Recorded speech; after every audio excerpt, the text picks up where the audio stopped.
Kabupaten Aceh Barat, berapa sasaran nakes yang akan mendapatkan vaksin nantinya, Bu? Baik, untuk sasaran nakes untuk Kabupaten Aceh Barat yang sudah didata oleh bidang SDMK di Dinas Kesehatan Aceh Barat itu berjumlah 2.295 orang, termasuk di dalamnya medis dan paramedis dan juga tenaga kesehatan lainnya. Dan target sasaran yang diberikan oleh Dinas Provinsi Aceh, ini data yang baru kami terima, itu berjumlah 1.860 jiwa.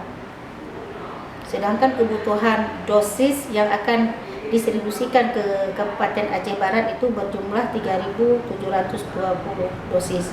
Jadi untuk saat ini kita sudah pernah menerima dosisnya, Bu? Insya Allah ini belum kita terima, untuk sampai saat ini kita belum terima karena untuk Aceh Barat itu kemungkinan itu adalah tahap 1 nantinya, termin kedua itu di bulan Februari. Berapa akan diberikan untuk tahap pertama, Bu? Tahap pertama itu target dari SDMK kita untuk Kabupaten Aceh Barat itu berjumlah 1.860 jiwa.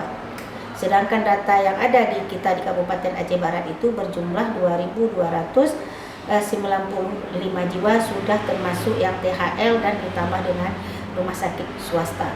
Untuk tempat pelayanannya, Bu?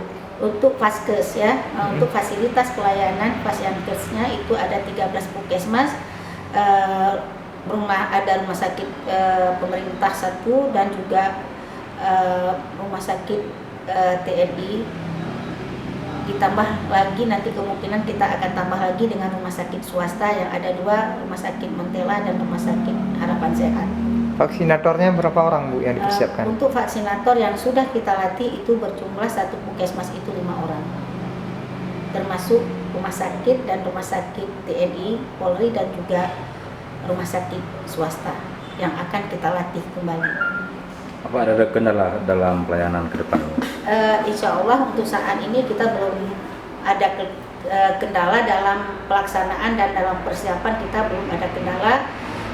Kalau untuk nantinya kemungkinan kita akan, karena ini yang diperuntukkan untuk target awal itu adalah tenaga medis, ya kita upayakan tenaga medis kita nanti dengan harapan bisa tervaksinasi semuanya.